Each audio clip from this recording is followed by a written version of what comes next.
Social media. Abantu bangi kati abakozesa social media. Naye era bangi abeevuma social media. Nga bagamba nti social media eyonoonye obulamu bw'abantu bangi kugeza abavubuka. Emikutu egimu TikTok, Facebook, Twitter, Instagram n'emirala nti ebyo byonoonye obulamu bw'abavubuka bangi. Naye nze nno ngamba nti oyo aba yayonooneka dda, just kuba bwekwasa social media. Social media eno tugirabe ng'endabirwamu y'ensi. Nga bwe bw'olina endabirwamu ewuwo, bw'ogitunulamu n'ekulaga bw'ofaanana. Ne social media bw'etyo bw'eri etulaga ebiri mu nsi. Oba oluusi bye wawulirako naye bw'obadde tokirabangako. Abantu bye bazze bakola nga tuwulirako buwulizi kati tubirabako.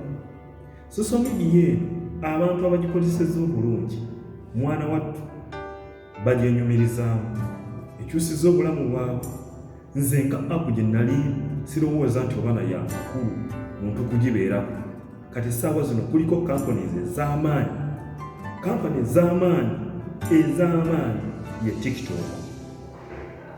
Kyokka bw'otunuulira ekigendererwa kya TikTok omukyayina bwe yali agikola, ye yagikola nga ya bizinesi zaabwe zibe nga zisobola okutuuka mu buli nsi, mu buli nsonda ya nsi, kubanga TikTok ku mikutu egikyasinza obwangu gukwata kisooka.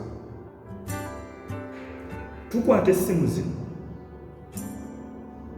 ne tukozesa apps ezo, naye essimu eno gikozesezza otya? Essimu eno esobola okukyusa obulamu bwo oba obw'omulala.